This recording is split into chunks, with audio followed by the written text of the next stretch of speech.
Well, hello and welcome to another episode of Little Learners on the Go. I am so excited. I hope you all are truly enjoying all of the episodes this season as we continue to bring you content that we feel is relevant during this time. And, you all can always reach out, send us an email, shout us out, and let us know what you would like to hear. All right. So today we're going to be talking about what you need to know about this field, but we're going to be talking from an educator's perspective. All right. So I have my wonderful guest, my lovely guest, Diana, with me. Hello. Hi, Tanya. Thank you for having me. I'm very excited. So, Diana, can you tell us about you in this profession? Give us Um, some background. of course. So I am currently in my almost mid 20s, but I've been doing this since I want to say since I graduated high school. And so it's given me maybe I want to say about 7 years. I've been working with early education.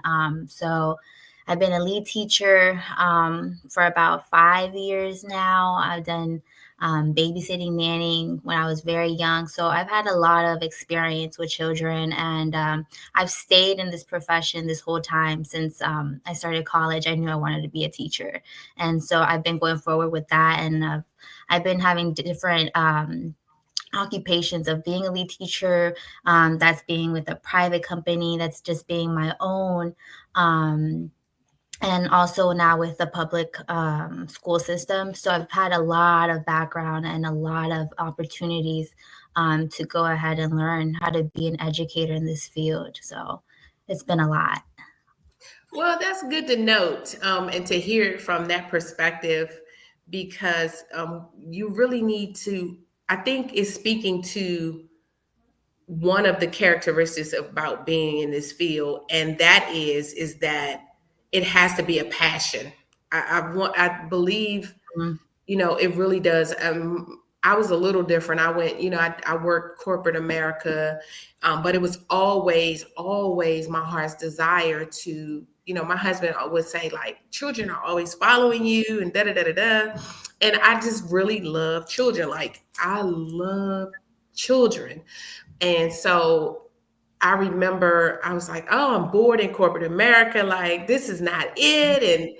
And me and my husband, came up with a plan together that once we had our second child, that I would go into the childcare field. And I used to do the same thing, kind of watch people's children, Yeah. until people start taking advantage of you. You're like, oh, no, I can't do Mhm. that. I Yeah. need, yeah, I need to get a physical. yeah. Where they do that? Right. Like, didn't I do this out the county? Hmm. And so, which is good. We're gonna put a pin in that as Yeah. we talk about what you need to know about this field, Yeah. educators or those who may be transitioning out of, like I did, out of corporate America. Yeah. You know, let's talk about it because it has to be a passion because your driving force, and I know, let's get a drum roll. Your driving force cannot be money. Now, Yeah. just hold on, because I know you like what? Your driving force, I say that because working with children is truly it's a work of the heart. And no, never everybody is not in it because of that. But I really want to say that, and I understand. I think teachers should get paid like doctors. Let me back up. Early childhood, like Diana said, when you were talking about Diana, we could just dialogue Yeah. here. When you were talking about like being a nanny, kind of childcare, I think we should be paid like doctors. I think we It should be. feels like it. It feels like it, and maybe from a outer perspective lens, some people don't see that. And if, like you said, that passion, if you don't have that passion, and it's not everybody that will have it, and that's okay. That's why we're called to be who we are. But it is important to see that in the little times, in the moments when we're with these children. These are people's children and kids that we love. We want the best for them. And sometimes these doctors and whatever it is, their occupation, they're busy doing, important work. But we're also important work because those children are going to be the leaders of tomorrow. And it's important. It's really important. Some people don't look at it as that. But like I said in the beginning, that's something that, why do you keep coming back? It's because these children are going to be a legacy. And even if you're early childhood or in high school education, these children, in your heart, what you did was to pave that road for them in the beginning. So, like you said, you do have to have a passion and you have to have a big heart about it. And some people don't see it, unfortunately, like that. But at the end of the day, it does a deed for us and it does a deed for the child. And only that child will see it as they grow. You will see it in their future from another lens. And you said, I helped them, like with that path. I shaped it and I helped it. And some parents are acknowledgeable about that. So it's beautiful when the family does see that, as the educators are important, just as anybody else in this role in society. So I think it is like, you have to have passion, and it is important. It's a very important job that I think people don't realize today in age, that it is important. Teachers do matter, and it's a hard work. It's not easy, but it's very rewardful at the end for both parties. So Yeah, so I was going to ask these questions. So you let's go into this. Why are teachers needed? I think you touched it, but I just kind of want to, right. why are teachers needed? Oh man, there is so many answers to that, but I think for especially early education, like I think that teachers are going to give you the foundation. They're going to give you the patience, the time, and the environment. I think it's also the materials that you use. Sometimes it doesn't even have to be in a classroom, but even being a parent at home, you can be a teacher. But having that experience as a teacher, you're helping other parents. You're sending out all these materials and things that you can do for your child to learn basic principles in the early ages. This is like a critical time from birth to, I want to say, maybe like 7, 8 years old. It's a big critical time where a child is learning just cognitive, emotional, physical things about themselves, about the world, how to function in this world. So I think that teachers are very much needed. They need to be an effective teacher.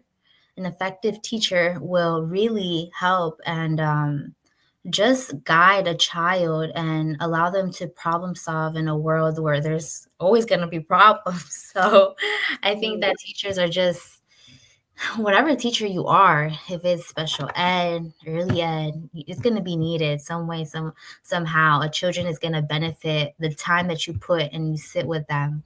It's going to leave a mark on that child, and it's going to prosper them to want to grow and learn more. So I think teachers have a lot of, it's like this answer can go anywhere, but that's a little gist of why we need teachers. Yeah, we definitely need teachers. And when you were saying effective teachers, I think that's very, um, that was a great word to just, because there are a lot of people doing things. Yeah. But to be an effective teacher, it's more strategic. It means more education. I'm big on education. Yeah. Clearly, I think one thing as a teacher, you have Yeah. to be big on education, right? Yeah. And one thing I always try to, even when within my business, I always told, and I always wanted to. Let me back up for a second. I wanted to be looked at as a professional, and oftentimes, sometimes even in childcare settings, people don't look at these people as professionals, which is very unfortunate because they are teachers too. They are teachers, right? And so I think, that was my biggest thing. This is a profession. I think we need to, what you need to know about this field, yes, people have tried to downplay it, or some people do, not all. Let me not Yeah. paint everybody with the same broad brush.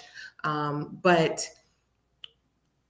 it is a profession. And I think that is where you need to start as if you are getting into this field or if you're in this field, never downplay. Just because you may not have the skill set of someone else does not mean what you're doing is not effective, like Diana said.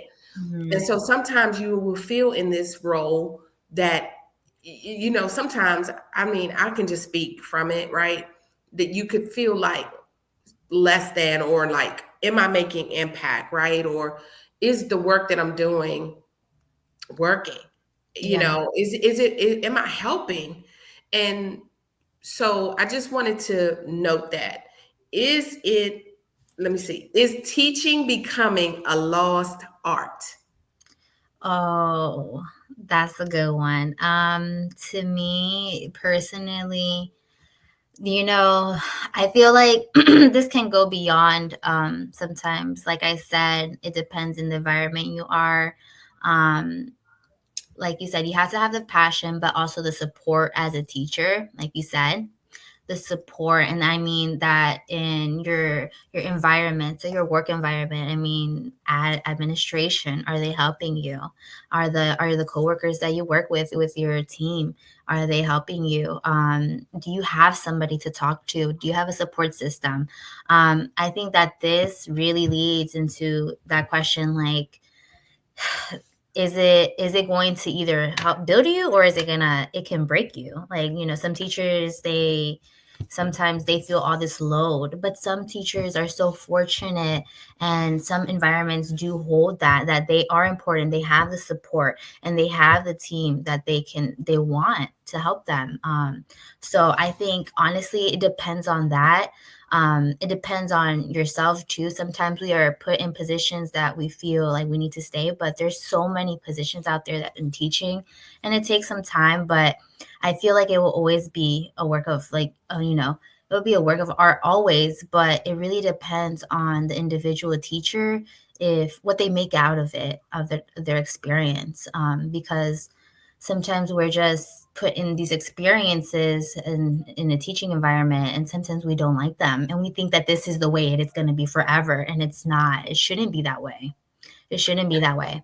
And only you can say, this is enough. Where, sometimes the belief in that building, in that company, wherever it is, it's a different vision than the actual teachers. And there's going to Mm. be somewhere else they will have that vision, they will have that, the actual goal for the children. Sometimes some managements have a perspective of, we need to do this, we need to have this done.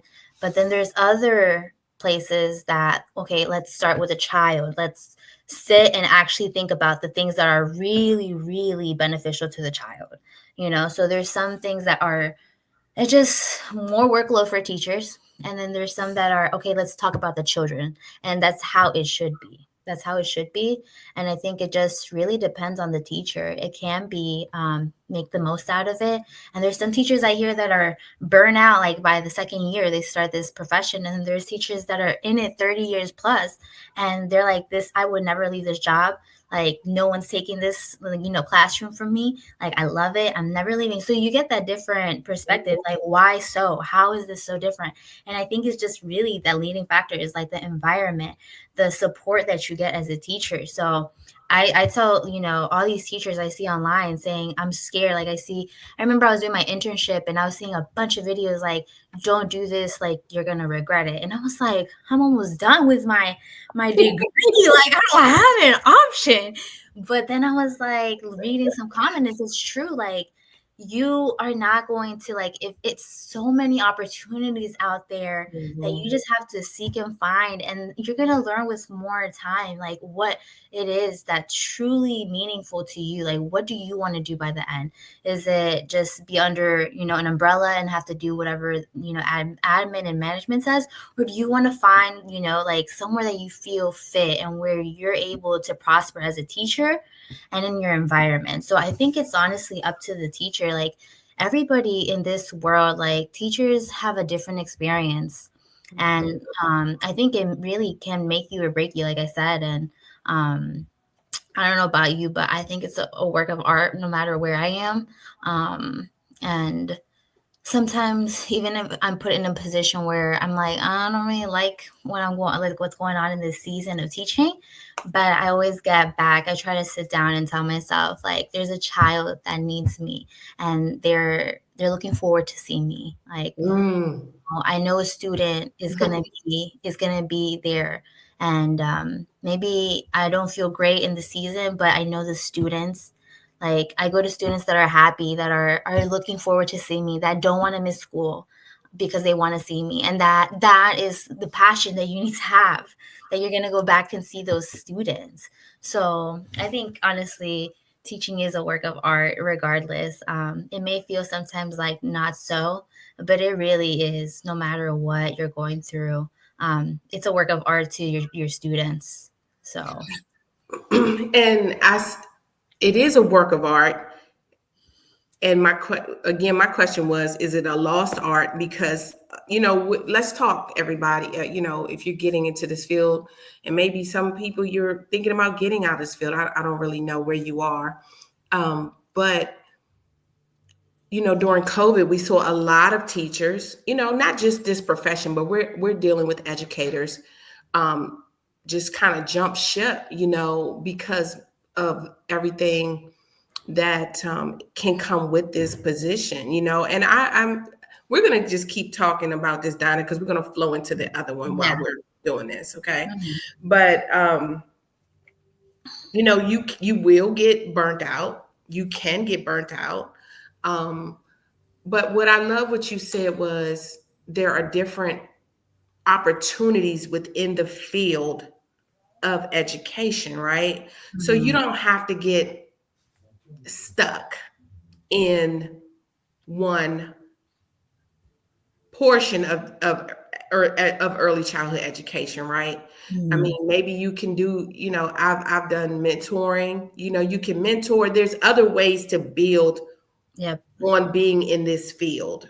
And there's so much that takes place. And when you were talking about there's some child that wants to see me, I got a card during the holiday season, and the card said, "My child loves school again because of you."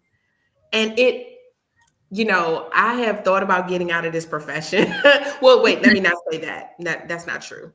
I You're still in it, so coming out of the classroom, right? I'm yeah. very much a visionary, and for some of you, you've been following me. You've known some of my parents, some parents that have listened to this. Your child was actually in my care at some point over my 18-year tenure of loving hands, right? And so, and through other programs that Miss Tanya I love children. I absolutely love children. And what I want to say to you, if you have that passion, and not only that, when you were talking, Diana, it took me back to one of my colleagues. She's a girlfriend, but a colleague as well. And we were having a conversation. We both had our businesses. And one time we were talking, and she said, this is a calling too. And it just hit me. And I was like, I mean, I knew it, but in the moment that she said that, because it truly is a calling to be able to work with everybody, cannot work with children. Everybody does not have and don't get me wrong, because I don't want to go in the doctor's office. I don't want to cut anybody open either. So, kudos to you because I'd be passed out, baby still on the table. So nevertheless, ay, ay, ay. Right. But it is a calling, and I think you know we have to understand that it is a calling. It is such a blessing to be able to work. Even Jesus, we're just gonna go in there, Diana. He said, just don't do it when you've done something. You've done it to the least of these, the little ones, right? Like Jesus talking about the children, suffer Yeah. the children to come unto me, right?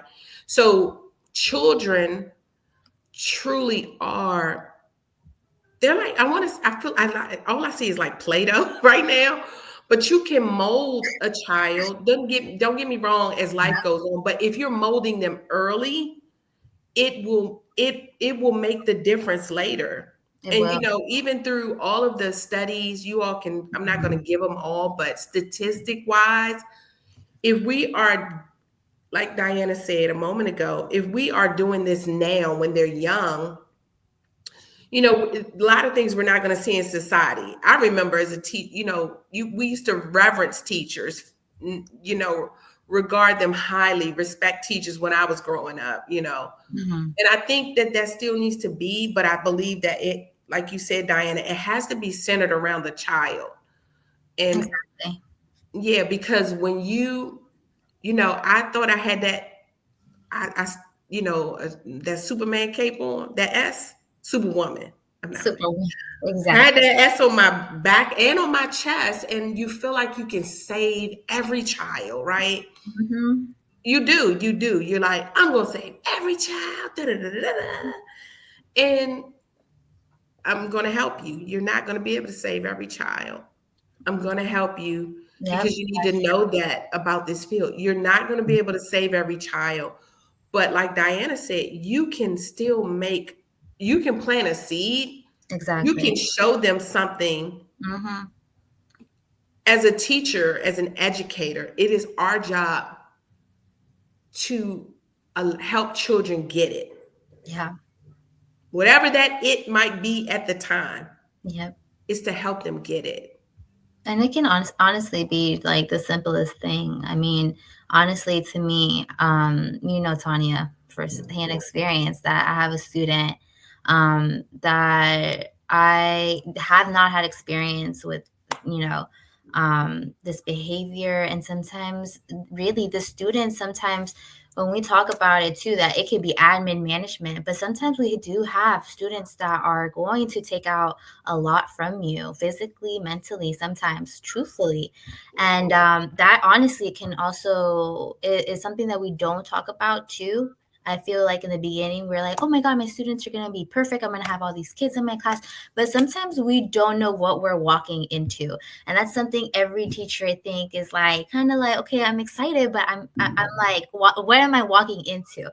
And sometimes the students themselves, you can have a great bunch, or you can get a great bunch and you have that one student. And that's the same thing. You need to have the heart for this, because at the end of the day, these are kids that they don't know. They have no clue that what is right and what is wrong. And that's why we're there to help them. And I want to say, like, sometimes we cannot help all these students. For my example, I can't help the way that they should be getting different support. But at the end of the day, the other day they were telling me that my student was talking, and I never heard this student talk.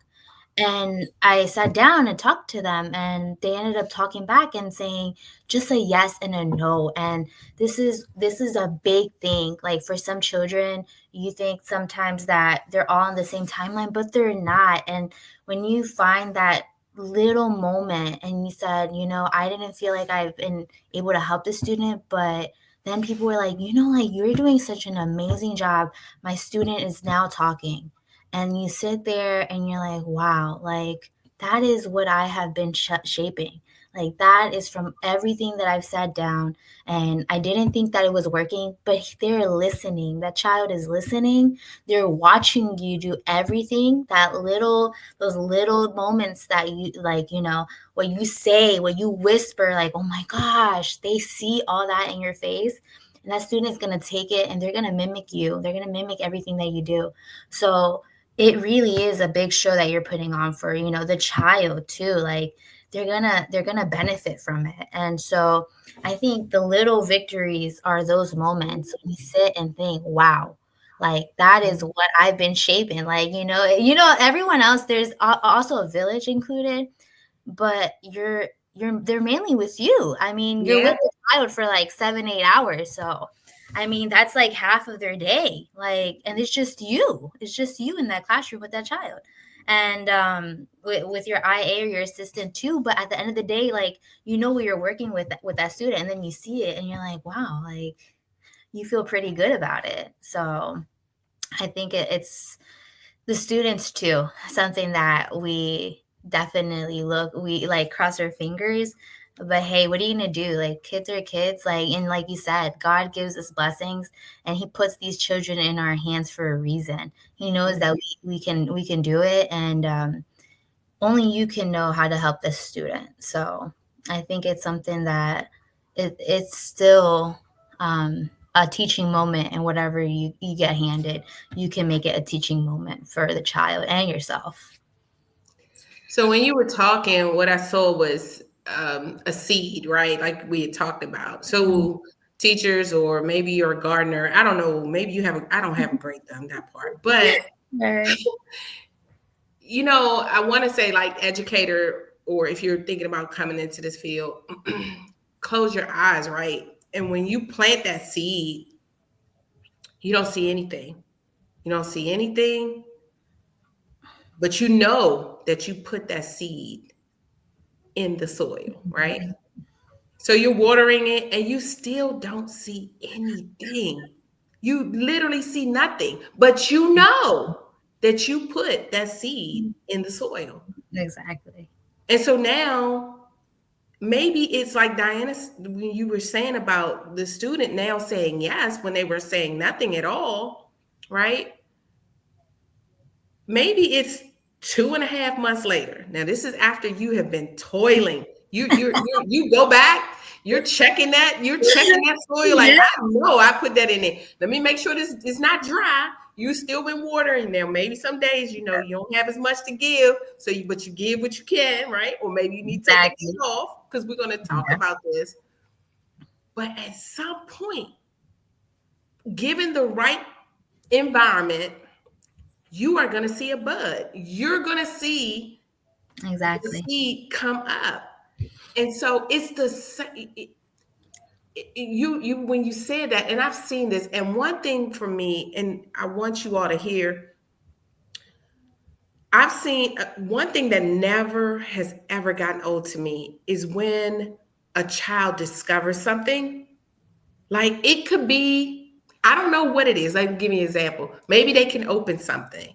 Hmm. Maybe they see that the tower, or the blocks that they're making a tower with, can go higher than it did the day before. Hmm. And when you see there's a look on their face. Face, their face. Yeah. It's a Like, look of wonder. yeah. It's a look of wonder and hope.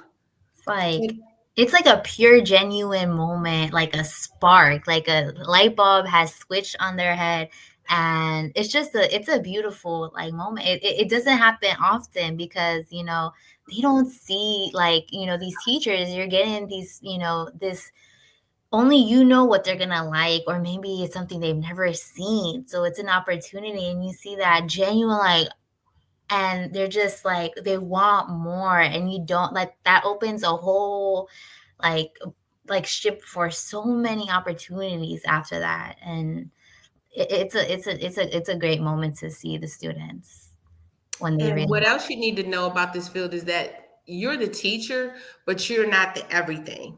I think you need to understand that it doesn't have to all be on you. Yeah. Allowing, when a child is in the right environment, when they feel safe and nurtured, learning automatically takes place. Now, don't get me wrong, if they're in a traumatic situation, they're still learning. But that's not, we want your children to be, you all know, healthy and happy children, right? We want Exactly. them to be whole. We want them to be healthy. That is our goal with doing all of these episodes, with all of these videos, with all of the things that we're putting out regarding education. We want it to be a healthy experience for your children, right? So when a child is in that type of environment where they feel safe and nurtured, they are going to learn. They're going to learn. It again, remember the seed, because you're going to need to remember that when that child is like, But remember that it's not going to happen overnight. It doesn't make you a bad teacher, right? Now, if you crap, now you crap. I'm not going to say. Right. All right. But if maybe you need more education, I think we need to, and like you said, Diana, support, because something that, again, you may not have all of you don't have to be everything. That's why you need mentors, you need That's support, right? Okay, well, look, I tried this. It's not working. I've had conversations with Diana. I've had these conversations myself in my 18-year tenure. It doesn't mean that doesn't mean you know everything, right? You might have that child where it's like, what do I do next?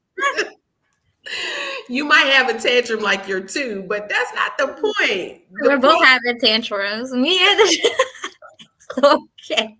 And it will happen sometimes. But